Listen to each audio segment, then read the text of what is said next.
Hello everyone, welcome back again to this particular class of the financial accounting. Guys, हमने अपना चालू किया हुआ है चैप्टर वैल्यूएशन ऑफ शेयर्स, जिसमें कल के क्लास में हमने छोटी छोटी बातें सीख ली थी कि शेयर्स यानी क्या होता है। एकदम शॉर्ट में बताया था मैंने। शेयर की दो वैल्यूज होती है, एक होती है फेस वैल्यू और एक होती है मार्केट वैल्यू। फेस वैल्यू यानी ऐसी वैल्यू जो जितने में शेयर बनता है, और मार्केट वैल्यू यानी जितने में मार्केट में बेचा जाता है। ठीक है। फिर मैंने आपको बताया था कि अगर शेयर की मार्केट फेस वैल्यू जितनी है उतने में ही अगर शेयर मार्केट में बेचा जा रहा है तो उसे हम एट पार कहेंगे। उससे ज़्यादा में अगर बेचा जाता है तो उसे एट प्रीमियम कहेंगे, और अगर कम में बेचा जाता है तो उसे एट डिस्काउंट कहते हैं। बराबर है। फिर मैंने बताया था आपको कि there are two types of shares, one is equity shares, another is preference shares. समझ में आएगा। फिर हमने ये बेसिक कंसेप्ट भी सारे देख लिए थे। आज हमको स्ट्रेट अवे चैप्टर के बारे में बात करना है, आपके सिलेबस में क्या क्या चीज़ें हैं। लेकिन उसके पहले बस थोड़ा सा एक ही बेसिक पॉइंट है, 2 मिनट में हो जाएगा, वो मैं आपको बता देता हूँ और बताना ज़रूरी भी है। ठीक है। वो पॉइंट है बैलेंस शीट का। मैं आपको बैलेंस शीट का रफली नॉलेज दे देता हूँ कि बैलेंस शीट में क्या क्या चीज़ें होती है। ठीक है। मान लो ये आपकी बैलेंस शीट है, यहाँ पे आपकी एसेट्स होती है, यहाँ पे आपकी लाइबिलिटीज होती है। ठीक है। बचा हुआ ये जो पोर्शन होता है, ये होता है, ये जो बचा हुआ पोर्शन होता है, ये जो बचा हुआ पोर्शन है, ये होता है आपका कैपिटल का। ये पोर्शन में क्या आता है आपका कैपिटल। ठीक है।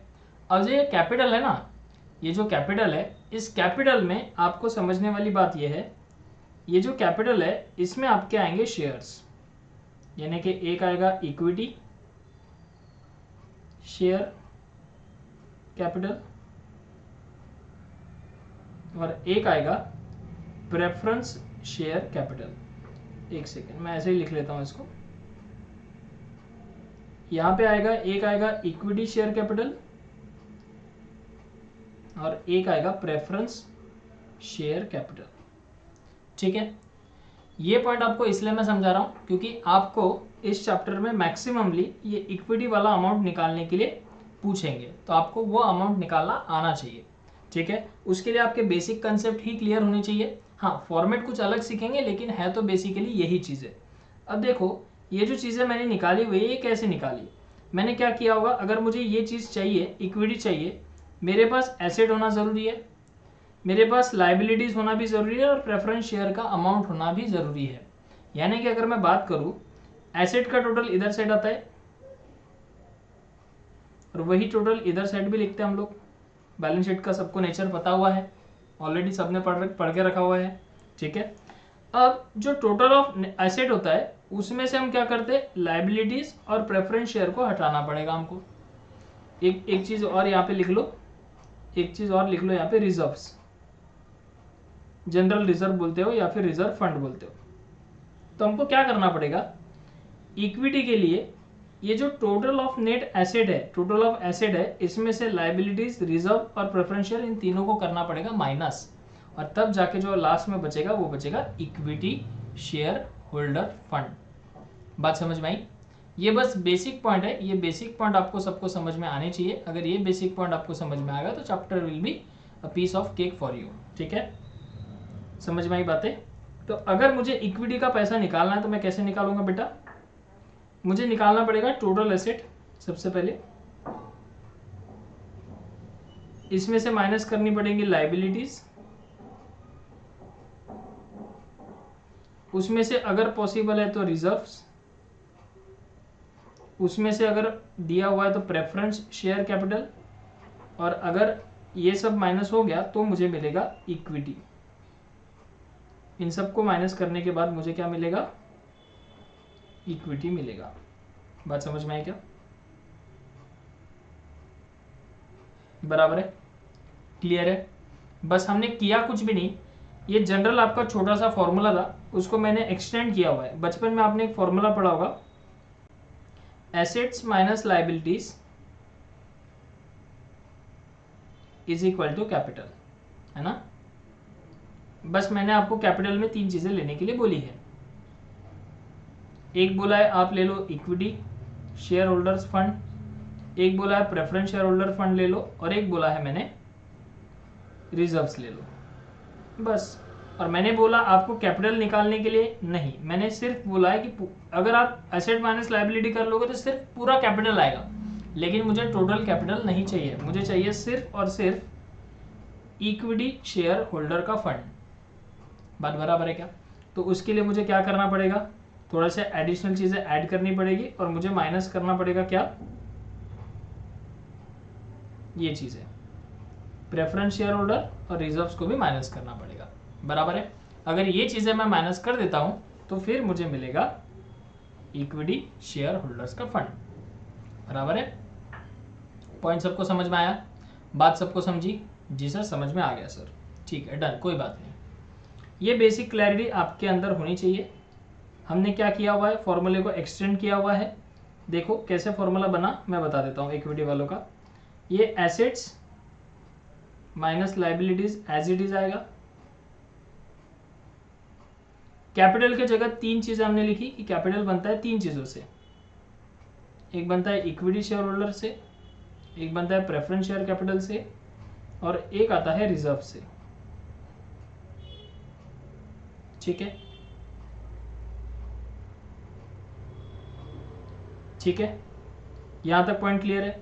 अब मुझे निकालना क्या है, सिर्फ सर हमें ना सिर्फ और सिर्फ ये निकालना है, इक्विटी शेयर होल्डर का फंड निकालना है, ठीक है। फिर ये जो दोनों चीजें दी हुई है इनको इधर लेके आ जाओ, और बेसिक LHS RHS के रूल सबको पता है, ये यहाँ प्लस हो रहा है तो इधर आके क्या हो जाएगा, माइनस हो जाएगा, ठीक है। तो अगर हम इसे माइनस करते हैं तो ये हो जाएगा assets minus liabilities minus preference share holder fund minus reserve fund is equal to बचेगा इक्विटी शेयर होल्डर्स फंड, या आप यू बोल सकते हो amounts available to equity share holders, बराबर है। ये एक पॉइंट आपको समझना है। दूसरी एक बेसिक बात बता देता हूं आपको, कंपनी जब भी नेट प्रॉफिट कमाती है, कंपनी जब भी नेट प्रॉफिट कमाती है उसमें से कंपनी कुछ एक्सपेंसेस करती है, जैसे कि एग्जांपल टैक्स, ठीक है। फिर ये जो प्रॉफिट आता है ये आता है profit after tax. Tax subject हम लोग पढ़ेंगे जो एक दो दिन में स्टार्ट हो जाएगा आपका। प्रॉफिट आफ्टर टैक्स मतलब जो बचा हुआ है, लेटर सपोज कि 100 रुपये प्रॉफिट था, इसमें से 10 रुपये हमने टैक्स पे किया, तो ये 90 रुपीज जो प्रॉफिट आया हुआ है आफ्टर टैक्स वाला है, मतलब टैक्स पे करने के बाद वाला प्रॉफिट है, ठीक है सर। इसमें से क्या होता है, कुछ पैसा सबसे पहले तो प्रेफरेंस वाले लेके जाते, क्योंकि आपको पता है प्रेफरेंस शेयर वालों को फिक्स डिविडेंड दिया जाता है। प्रेफरेंस शेयर होल्डर वाले ने लेके गए लेटर सपोज 20 रुपीज। आज थोड़ा सा मुझे बोलने के लिए तकलीफ हो रही है क्योंकि अल्सर्स हुए हैं थोड़े छोटे छोटे, ठीक है। जुबा पर थोड़ा सा जुबा लड़खड़ा रही है, तो आप थोड़ा सा भावनाओं को समझ के भी लेना, ठीक है। अगर कोई भावना देख रही होगी क्लास को तो उसने भी समझ लेना है बेटा, ठीक है, आप टेंशन नहीं लेना, ओके। 70, तो ये जो 70 बचे हैं ये हो गया प्रॉफिट आफ्टर डिविडेंड, है ना, to preference share. Dividend preference share को देने के बाद वाला ये 70 रुपए हो गया। अब ये जो 70 रुपए है, ये जो 70 रुपए है, या यूं आप बोल सकते हो कि प्रेफरेंस वाले को देने के बाद जो पैसा बचता है वो होता है amount available to equity share holders, बराबर है। पॉइंट समझा? तो ये इस प्रकार से चलेगी इसकी स्केल इस चैप्टर की।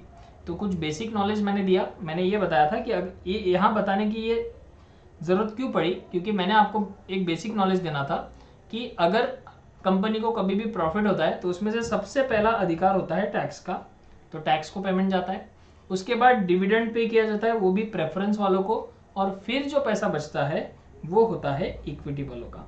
आपने ये सीक्वेंस याद रखना। मतलब अगर कंपनी को प्रॉफिट होगा उसमें से पहले हम टैक्स पे करेंगे, फिर जो पैसा बचेगा उसमें से पहले हम डिविडेंड देंगे, ऑब्वियसली बात है डिविडेंड किसको देंगे, प्रेफरेंस वाले को, बराबर है क्या, और इसके बाद जो पैसा बचेगा वो होगा इक्विटी वालों का। ये चीज और दूसरी ये वाली चीज आपको पता होनी चाहिए। क्लियर है क्या? पक्का समझ में आया सबको? Yes sir. कि इक्विटी तक हम कैसे पहुंचेंगे? Total assets minus liabilities, reserves और प्रेफरेंस शेयर, इनको माइनस कर दो तो हम कहां तक पहुंचेंगे? इक्विटी तक पहुंच जाएंगे। ये सबको क्लियर है? बस इतने ही बेसिक चीजें मुझे आपको समझानी थी। बाकी आप मुझसे समझदार हो, आप बीकॉम 5th सेम में पहुंच गए, है ना? तो आइए तालियों के साथ स्वागत करते हैं हमारे नए चैप्टर का, जिसका नाम है वैल्यूएशन ऑफ शेयर्स। ठीक है, वैल्यूएशन ऑफ शेयर ये चैप्टर जो है ये आपके सिलेबस का इजी माना जाता है। वैसे तो है नहीं इजी, लेकिन आपके सिलेबस का इजी चैप्टर माना जाता है। इस चैप्टर में आप स्कोर कर सकते हो बिंदास। ठीक है, अब देखिए वैल्यूएशन ऑफ शेयर्स यानी कि अगर किसी कंपनी के शेयर्स है तो हमको ना उसकी वैल्यू निकालना है कि आज कंपनी का शेयर की एक्चुअल वैल्यू क्या है। आप बोलोगे सर वो तो कंपनी को मालूम होगा, वैसा नहीं है। ठीक है, सबसे पहले ना हमको कुछ कारण देखने पड़ेंगे कि वैल्यूएशन ऑफ शेयर हम क्यों करते हैं, क्यों जरूरत पड़ती है वैल्यूएशन ऑफ शेयर करने की, या ऐसी क्या चीजें हैं जिसके कारण कंपनीज को वैल्यूएशन निकालना पड़ता है शेयर का। वैल्यूएशन ऑफ शेयर मतलब शेयर की वैल्यू निकालना। अगर कंपनी की पहले से ही वैल्यू है ऑलरेडी, जैसे कि मान लो कोई कंपनी का शेयर 700 रुपए में मार्केट में चल रहा है, ठीक है, ये हो गई उसकी मार्केट वैल्यू। तो आप बताओ कि क्या सच में ये शेयर 700 रुपए का होगा? अब इसको एनालिसिस करके हमें क्या करना पड़ेगा, इस शेयर की एक्चुअल वैल्यू निकालनी पड़ेगी कि एक्चुअल में ये शेयर कितने का होना चाहिए।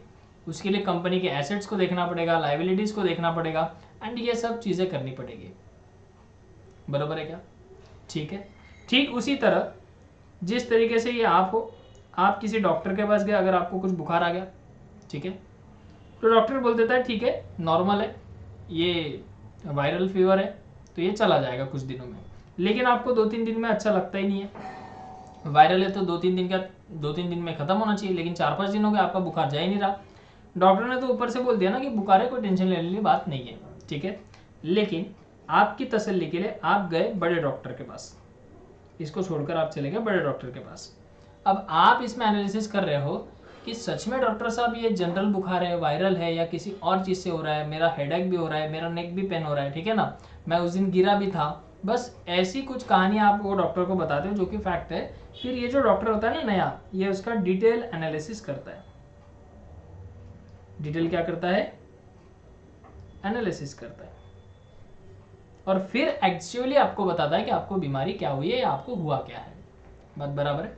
तो वैसे ही है, मार्केट में कंपनीज के शेयर का तो भाव चल रहा है, वो तो हमको पता है, लेकिन एक्चुअल में सच में ये कंपनी इतने रुपए के शेयर के लायक है कि नहीं है, ये हमको निकालना पड़ता है। ठीक है, उसी को बोलते हैं वैल्यूएशन ऑफ शेयर्स। बात समझा?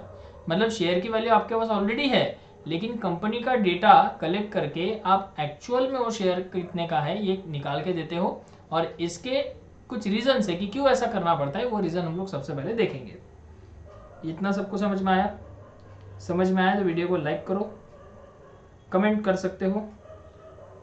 इतने से कमेंट से और 2-4 कमेंट से मुझे कुछ पैसे ज़्यादा मिलते नहीं, करोड़पति तो होता नहीं मैं।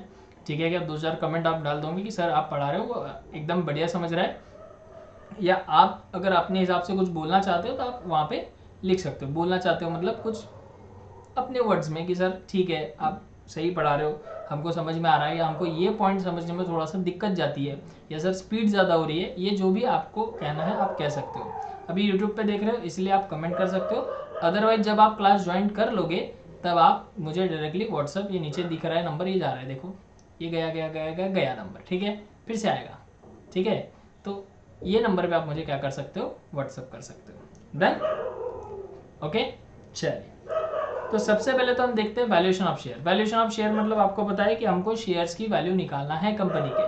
ठीक है, अब इस चैप्टर में हमको पढ़ना क्या पड़ेगा? सबसे पहले मैं आपको क्राइटेरिया बता देता हूँ कि इस चैप्टर में पढ़ना क्या पड़ेगा। आपको ना कंपनी की पूरी इंफॉर्मेशन देकर रखेंगे कि कंपनी का एसेट ये है, कंपनी की लायबिलिटीज इतनी है, तो बताओ इसके ऊपर से इस कंपनी का शेयर कितने का होगा। दैट्स इट, यही कंपनी का पूरा एजेंडा है। इस चैप्टर का पूरा एजेंडा यही है कि कंपनी की पूरी डेटा इकट्ठा करके आपको दिया है क्वेश्चन में, बस आपको उससे शेयर्स की वैल्यू निकाल के दिखानी है। That's it. ठीक है, ठीक है सर, समझ में आ गया सर। डन। चलो आइए बात करते हैं कि रीजंस क्या क्या है, व्हाट आर द रीजंस, है ना। मैं एक बार थोड़ा सा कलर ले लूँ कोई अच्छा सा, वही पिंक, तुम कहाँ गए हो, आ जाओ, ये रहा हमारा पिंकी, पिंक कलर, ठीक है जी। तो सबसे पहले आपने भी हेडिंग डाल देना है रीजंस, ठीक है, कि क्यों हमें वैल्यूएशन ऑफ शेयर करना पड़ता है। नोट्स एकदम प्रॉपर बनाएंगे बेटा, मेरे कुछ पुराने बच्चे हैं उनको पता है कि नोट्स अच्छे से बनानी पड़ती है, क्योंकि ये चैप्टर मैं जितने धीरे और मैं जितने आराम से आपको समझाऊंगा एकदम ओन लैंग्वेज में, वैसा आपको शायद ही कहीं मिलेगा। समझ में आया ना। तो मैंने तो स्टार्टिंग के लेक्चर्स में ही बताया कि आप एग्जाम पास कर रहे हो, मार्क्स स्कोर कर रहे हो, ये बेसिक चीज़ है, ये कोई बड़ी बात नहीं है, ठीक है ना। आपने इस चैप्टर को ऐसे पढ़ना चाहिए कि इन फ्यूचर अगर आपको कभी कंपनी ने अपॉइंट किया for the valuation of share, तो आपने ये चैप्टर वहाँ पे यूटिलाइज करना चाहिए। समझ में आया कि नहीं, क्लियर है, हाँ जी। तब मानेंगे हम कि आप अच्छे से पढ़ाई कर रहे हो, ठीक है। चलिए वेट अ मिनट, चलिए। तो रीजन क्या क्या हो सकता है, रीजंस काम हम कर सकते हैं,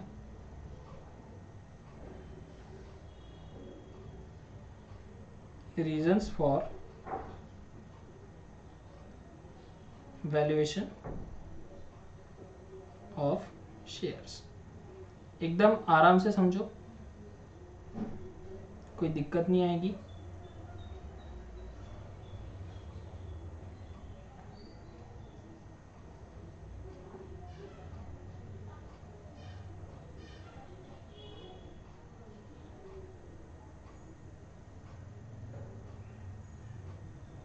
ठीक है जी,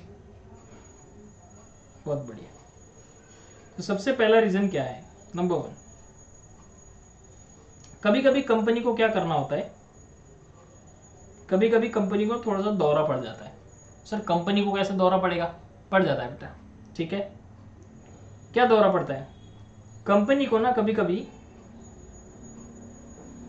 शेयर ऑफ वन क्लास, सारी चीजें समझाऊंगा आराम से, आपने भी रिलैक्स होकर बैठना है, ठीक है। कभी कभी कंपनी को अपने एक क्लास के शेयर को कन्वर्ट करना होता है दूसरे क्लास में। सर एक क्लास के शेयर दूसरे क्लास में कन्वर्ट करना मतलब क्या होता है, बता रहा हूँ, सब बता रहा हूँ। कभी कभी कंपनी को ये जरूरत पड़ती है कि वो कंपनी एक क्लास के शेयर मतलब लेट अस सपोज कि पहले ये शेयर प्रेफरेंस वाले थे, पहले हम इनको प्रेफरेंस बुलाते थे, ये पहले प्रेफरेंस शेयर्स थे। अब कंपनी को क्या चाहिए, या फिर ये प्रेफरेंस वाले ऐसे बोल रहे हैं कि सर हमें भी ना इक्विटी में कन्वर्ट होना है, ठीक है, हमें भी किस में कन्वर्ट होना है, इक्विटी में। ये प्रेफरेंस वाले ऐसे बोल रहे हैं कि हमें भी किस में कन्वर्ट होना है, another class of share, share of another class.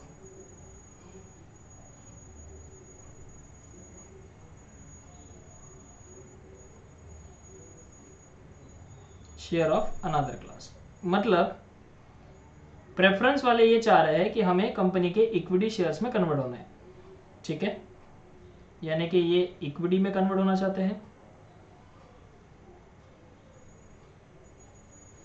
तो ये जो कन्वर्ट होना चाहते हैं, इसके लिए हमें ऑब्वियसली बात है, आप बताइए जरा, कि इनके प्रेफरेंस शेयर्स पहले से इन्होंने कंपनी के लेकर रखे, यानी कि कुछ पैसा कंपनी को देकर रखा हुआ है, अब नया कितना पैसा एडिशनली इनको देना पड़ेगा, तो उसके लिए हमको क्या करना पड़ेगा, इक्विटी शेयर का मार्केट रेट निकालना पड़ेगा कि आज अगर मैं अपने प्रेफरेंस शेयर्स को इक्विटी शेयर देना चाहता हूं तो इक्विटी शेयर की वैल्यू क्या रहेगी और मैं इनको क्या बताऊंगा। लेट अस सपोज इनके पास 10 रुपए के प्रेफरेंस शेयर ऑलरेडी है कंपनी में, अब ये लोग इक्विटी में कन्वर्ट होना चाहते हैं जिसकी वैल्यू हमने निकाली और निकली 15 रुपए, तो मुझे क्या करना पड़ेगा, प्रेफरेंस वालों से एडिशनली 5 रुपए मांगने पड़ेंगे, क्योंकि 10 तो उन्होंने ऑलरेडी इन्वेस्ट करके रखे हैं कंपनी में, अब एडिशनली मुझे कितना मांगना चाहिए, 5 रुपए। समझ में आया क्या, यस सर। तो पहली जरूरत यह है कि when the share holders wants to convert from one class of shares to the another class of shares, then valuation of share is required. Point समझा? ये पहला रीजन। समझ में आ रहा है तो बहुत बढ़िया, कमेंट में टाइप करेंगे, जो नहीं करेंगे उसका बैक लग जाएगा। चलिए सेकंड बोला। दूसरा रीजन क्या है?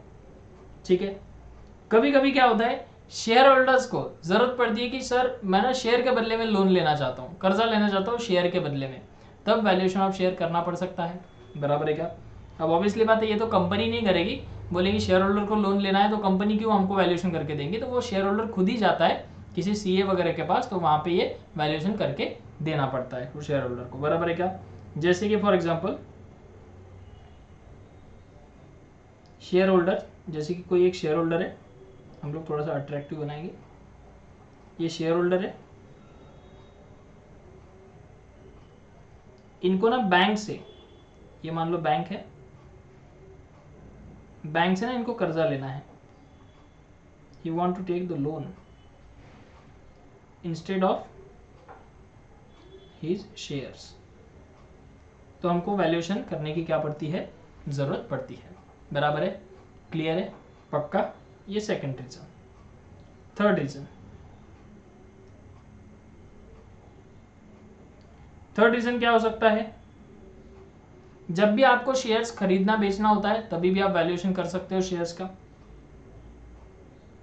While purchase and sale of shares.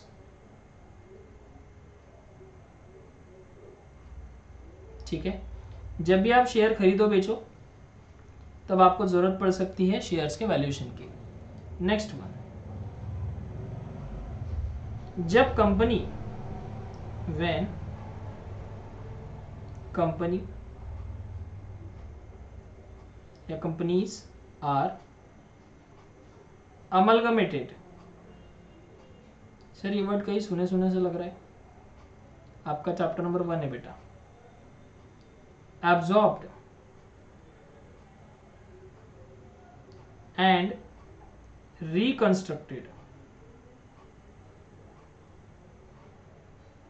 ठीक है, जब कोई कंपनी है, मान लो वो अमेलगमेट हो रही है, अमेलगमेट होना मतलब दो दिल एक जान बन जाना है। सर नहीं समझा, क्या बात कर रहे हो सर? अरे दो दिल एक जान बन जाना। सर सर सर आपका ये मतलब है कि ये एक दिल है, ये दूसरा दिल है, ये हो गए दो दिल, दो दिल मिल रहे हैं मगर चुपके, हो गए ना, दो दिल एक जान, मतलब इनकी क्या हो गई, शादी, मैरिज हो गए बबुआ का। बराबर है क्या? शादी हो गए बबुआ की। बराबर है? दो दिल एक जान बन जाना, यानी कि सर शादी होना मतलब अमलगमेशन होता है? ओ हो नहीं रे नालायक, दो कंपनी मिलके जब कंबाइन होना चाहती है तो उसे बोलते हैं अमलगमेशन। ठीक है क्या? अमलगमेट होना यानी कि दो कंपनी मिलके एक हो जाना। समझ में आया? जैसे बहुत पहले एक अमलगमेशन हुआ था, वैसे तो अमलगमेशन होते ही रहता है, आपको पता था, आपको पता है क्या कि पहले ना आप जब छोटे रहे होंगे तो एक यूनिनॉर सबसे सस्ता सबसे अच्छा नाम का सीम आता था, ब्लू कलर का, है ना, और एक आता था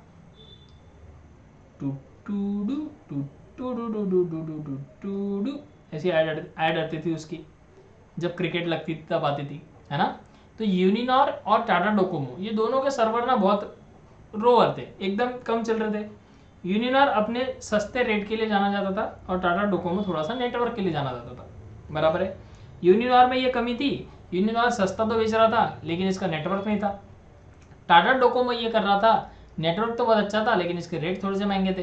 तो ये दोनों ने क्या किया, अपनी कंपनीज को अमलगमेट किया और फिर कुछ ही महीनों बाद ये टेलीनॉर बन गए। क्या बन गए?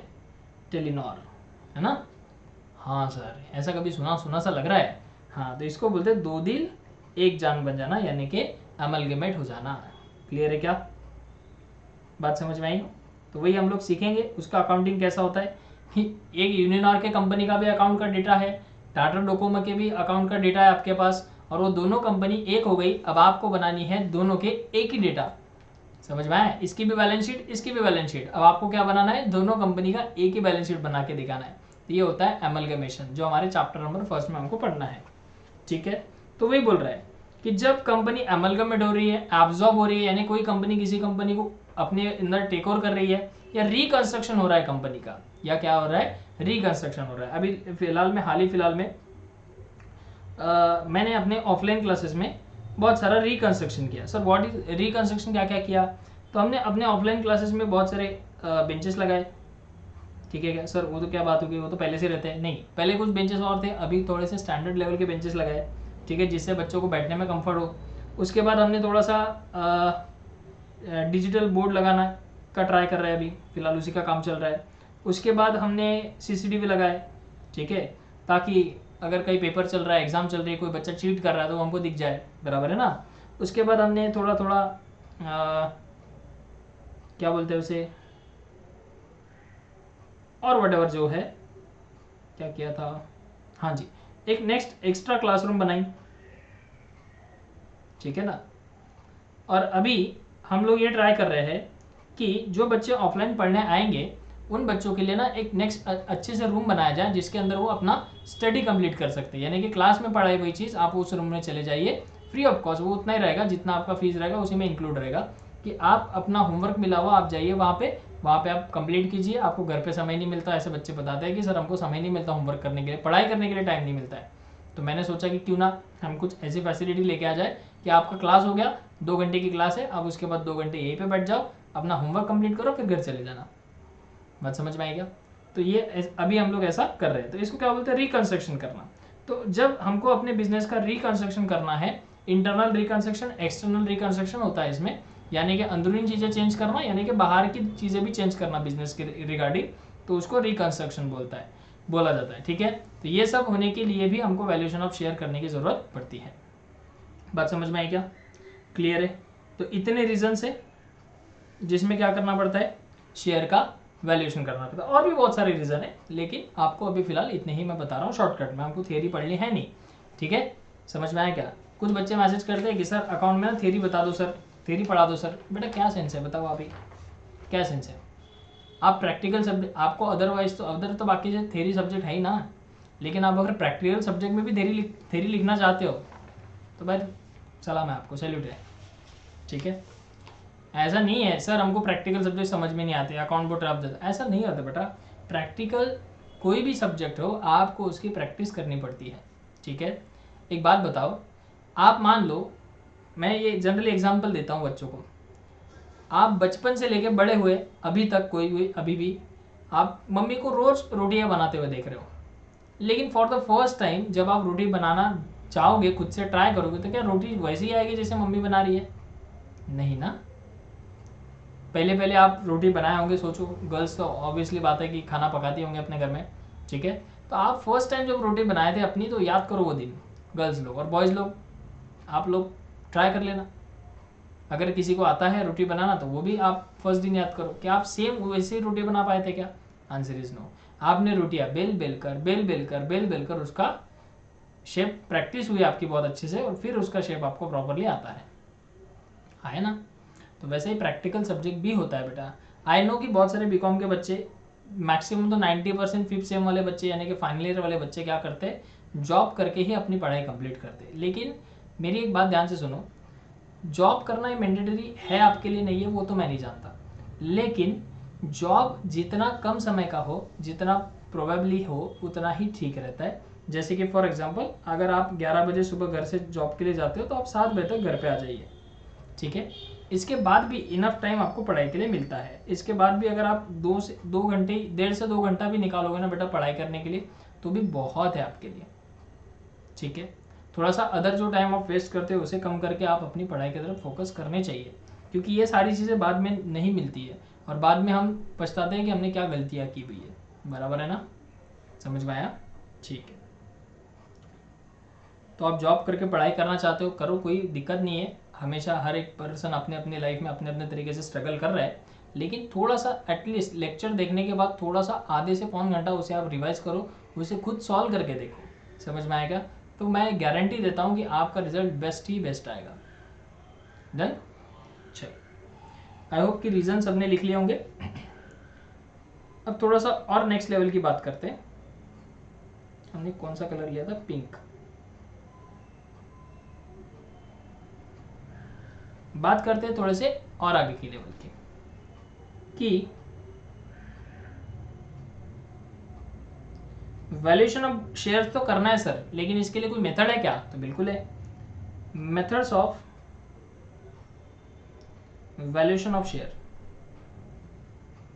शेयर्स की वैल्यू निकालने के लिए आपको दी गई है आपके सिलेबस में 2 method.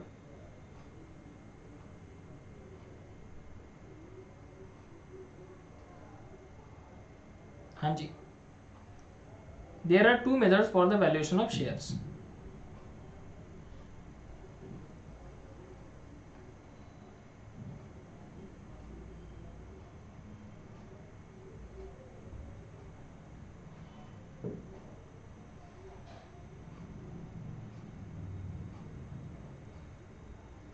Okay, one is net asset method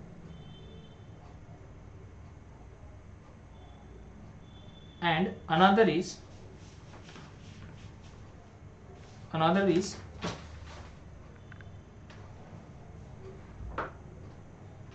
yield method।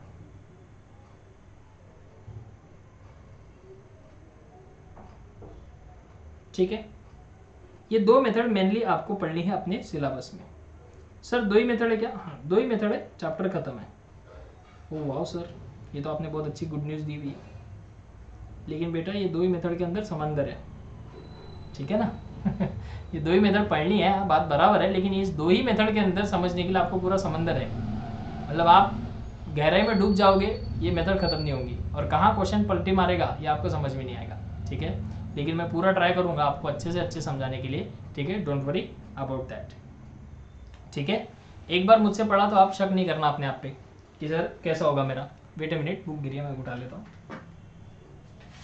हाँ जी, चलिए ओके। तो ये 2 मेथड्स हैं हमारी, वैल्यूएशन ऑफ शेयर करने के लिए आती है 2 मेथड्स। एक का नाम है नेट एसेट मेथड और दूसरे का नाम है यील्ड मेथड, बराबर है। अब इसके अभी हम लोग क्या करेंगे, अभी हमारा एजेंडा क्या रहेगा चैप्टर को पढ़ने का। सबसे पहले मैं आपको नेट एसेट मेथड पढ़ाऊंगा और सिर्फ उसी के क्वेश्चन हम करेंगे।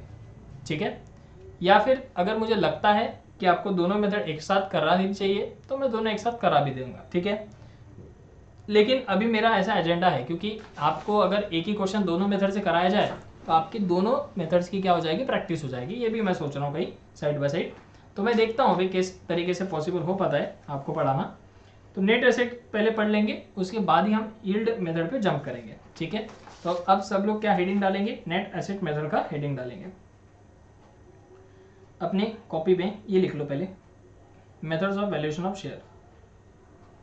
There are 2 methods for valuation of share. One is net asset method and another is yield method, जिसमें से हम सबसे पहले डिस्कस करेंगे नेट एसेट मेथड। ठीक है, आइए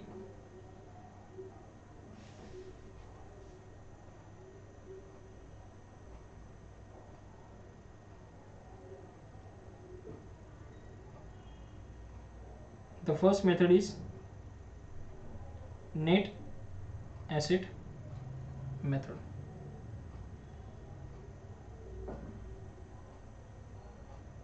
ठीक है,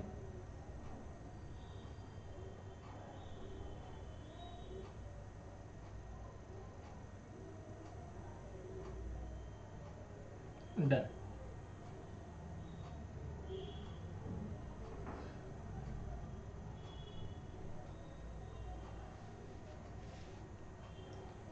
अब इसमें लिखना है point number first,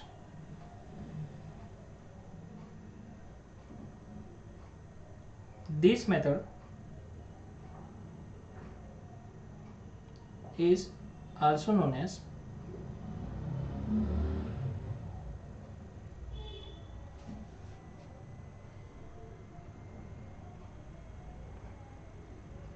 intrinsic method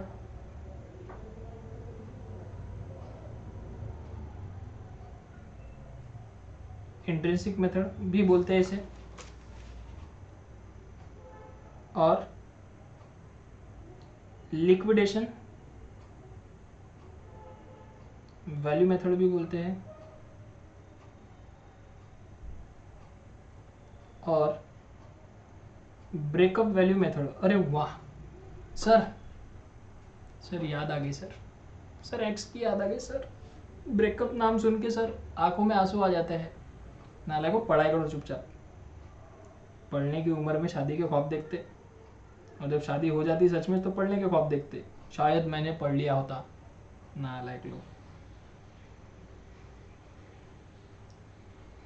शायद मैंने अपने माँ बाप की बात सुन ली होती तो आज मुझे ये दिन ना देखना पड़ता। Next, asset banking value method भी कहते हैं इसे।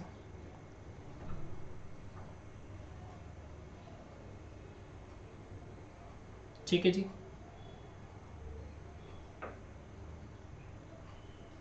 बराबर है। तो नेट एसेट मेथड के नाम, सर आप ये थ्योरी क्यों पढ़ा रहे हो सर? अच्छा सर, आप उन स्टूडेंट्स के लिए पढ़ा रहे होगे जिन्होंने बोला था कि आप थ्योरी नहीं पढ़ाते। नहीं बेटा, मैं ऐसा कुछ नहीं है, आपको ये थ्योरी ना पेपर में लिखनी है ना कुछ करना है, ठीक है। मैं बस इसलिए पढ़ा रहा हूँ कि अगर क्वेश्चन में कभी पूछ लेता है कि find out the value of the share bye asset banking value method, आप सीधा उंगली टीचर पे उठाते हो। हमारे मास्टर ने तो पढ़ाया नहीं है सर, हमारे मास्टर ने दो ही मेथड पढ़ाई, नेट एसेट और यील्ड मेथड। ये ससुरा एसेट बैकिंग वैल्यू मेथड कहाँ है, ये कहाँ से आया है? ठीक है ना, तो ऐसा ना हो इसलिए सारी चीज़ें लिख के दे रहा हूँ मैं आपको, बराबर है क्या। उसे इंट्रिंसिक मेथड भी कहते हैं, लिक्विडेशन वैल्यू मेथड भी कहते हैं, और ब्रेकअप मेथड भी कहते हैं। ब्रेकअप मेथड तो पहले याद आ जाएगा सर, ये तो याद हो गया सर, हो गया सर, मतलब समझ लो आपकी नेट एसेट को ब्रेकअप भी बोलते हैं, है ना। साथ ही साथ एसेट बैकिंग वैल्यू भी बोलते हैं, और इंट्रिंसिक वैल्यू भी बोलते हैं, लिक्विडेशन वैल्यू मेथड भी कहते हैं, बराबर, ये भी याद रखना है। पॉइंट नंबर 2,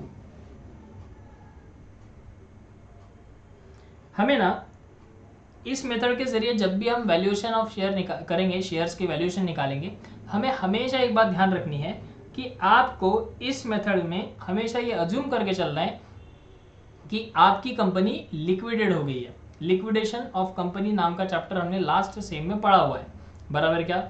लिक्विडेट होना मतलब मैंने आपको बताया था कि क्या होता है, बराबर है। लिक्विडेट होना मतलब कंपनी बंद हो जाना नहीं होता, ठीक है क्या। लिक्विडेशन हो गया मतलब कंपनी के कुछ बुरे दिन चल रहे हैं, अभी वो कंपनी आगे सर्वाइव नहीं कर सकती, ठीक है ना, समझ में आया क्या? जी सर। तो लिक्विडेशन, आपको जब भी आप इस मेथड को अप्लाई करोगे तब आपको ये मानना है कि आपकी कंपनी लिक्विडेट हो गई है, और आपकी कंपनी लिक्विडेट हो गई है, आपकी कंपनी को किसी और दूसरी कंपनी खरीदने के लिए आई हुई है, तो आपको उनको वैल्यूएशन ऑफ शेयर करना है, ठीक है। तो इस मेथड में हम ऑलवेज अज्यूम करेंगे कि आपकी कंपनी क्या हो गई, लिक्विडेट हो गई। चलिए लिखिए, मेरा लेक्चर रिवाइज करके अगर अगला लेक्चर रिवाइज किए बगैर अगर अगला लेक्चर देखोगे तो कुछ समझ में नहीं आएगा, ये मेरी गारंटी है। और अगर पढ़ाने के बाद आप खुद इस चीज़ को रिवाइज करते हो, मेमोराइज करते हो, तो नेक्स्ट लेक्चर आपको इससे भी बेटर समझ में आएगा, ये भी मेरी गारंटी है। समझ में आया क्या? हाँ, गारंटी दोनों चीज़ की देनी चाहिए ना, अच्छी और बुरी। In this method we will always assume that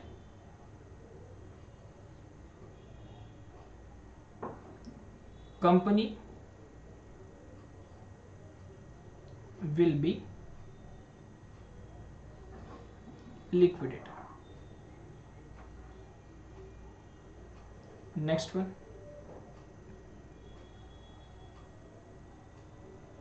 हाँ, इस मेथड में आपको जो वैल्यूएशन ऑफ शेयर करना है वो उस बेसिस पे करना है जितनी अमाउंट आपको बची हुई है इक्विटी वालों को देने के लिए, उसके बेसिस पे वैल्यूएशन ऑफ शेयर होगा। मैं लिख के देता हूँ, जब हम क्वेश्चन करेंगे सब समझेंगे।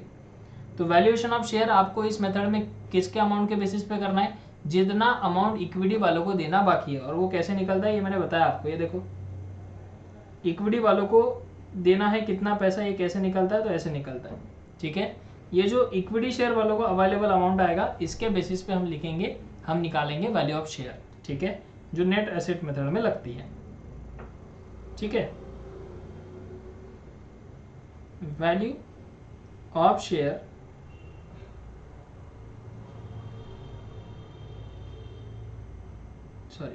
Value of share depend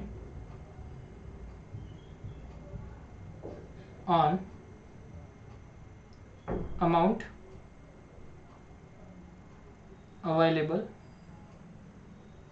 to equity share holder. आपने फुल फॉर्म लिखना है, short form is only for teachers not for students, ठीक है। दूसरी इस मेथड में आपको ध्यान रखना है कि जब भी आपको एसेट्स एंड लायबिलिटीज क्वेश्चन में दिया है, ठीक है, उसकी दो वैल्यू दी रहेंगी। एक तो दी रहेंगी बुक वैल्यू और एक तो दिया रहेगा मार्केट वैल्यू। ध्यान से समझो सर, दोनों वैल्यू में क्या फर्क होता है। बुक वैल्यू मतलब ऐसी वैल्यू जिसमें आपने जिस अमाउंट पर रिकॉर्ड किया हुआ है आपकी एसेट्स को। जैसे फॉर एग्जांपल मेरी एक लैंड है, ठीक है, ये लैंड मैंने जब खरीदी थी तब 1 लाख की थी, तो ये मेरी एसेट हो गई। तो मैंने ना जाके एसेट साइड में 1 लाख लिख लिया। लेकिन अभी 1 साल 6 महीने हो गए, तो क्या इस लैंड की वैल्यू 1 ही लाख है? द आंसर इज नो, ठीक है। मान लो इस लैंड की वैल्यू में 50,000 का इंक्रीमेंट आ गया, अप्रिसिएशन आ गया, तो आज मेरी लैंड कितने लाख की होगी? 1.5 लाख की। मतलब अगर आज मैं बेचने के लिए चाहूँगा तो ये कितने में बिकेगी? 1.50 लाख में। तो ये हो गई मार्केट वैल्यू। लेकिन एसेट्स में हमेशा हम बुक वैल्यू ही रिकॉर्ड करते हैं, बराबर है, ठीक है। Yes sir.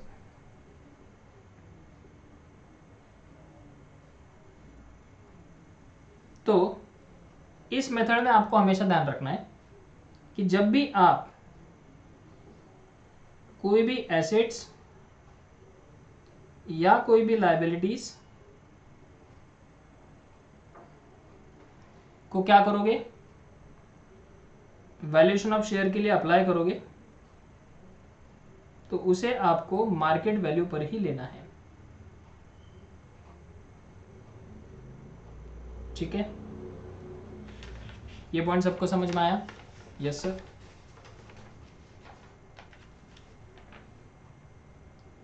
ठीक है, बस इतना ही। कुछ इसमें इंपॉर्टेंट पॉइंट आपको ध्यान में रखने हैं।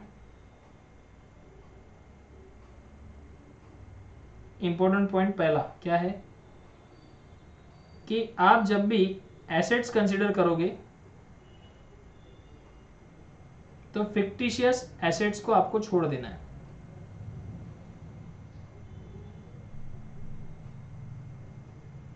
फिक्टिशियस एसेट्स को कंसिडर नहीं करना है। एक second, fictitious assets should be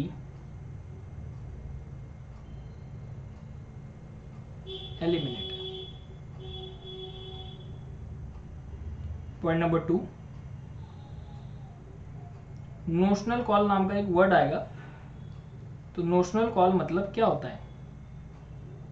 मतलब होता है uncalled amount. Sir uncalled amount यानी क्या होता है? ठीक है, मान लो आपकी कंपनी है, कंपनी ने शेयर इशू किए शेयर होल्डर को 10 रुपए का। इस शेयर होल्डर ने ना कंपनी के पास अभी 8 ही रुपए दिए हुए हैं, 2 रुपए अभी भी देने का बाकी है। तो जो बचा हुआ पैसा है ना उसे बोलते हैं अनकॉल्ड अमाउंट, मतलब वो अमाउंट अभी तक कंपनी ने इस शेयर होल्डर से मांगी नहीं है। समझ में आया? एग्जाम्पल है, जैसे आपकी क्लास की फीस मान लो 10,000 रुपये है, जिसमें से आपने 5,000 पेड कर दिए, बचे हुए हैं 5,000। ये 5,000 आप इन फ्यूचर पेड करोगे क्योंकि ये पैसा अभी हमारे टीचर ने हमसे मांगा नहीं है, कॉल नहीं किया हुआ है। तो जो पैसा कंपनी ने शेयर होल्डर से मांगा नहीं है उसे हम अनकॉल्ड अमाउंट बोलते हैं।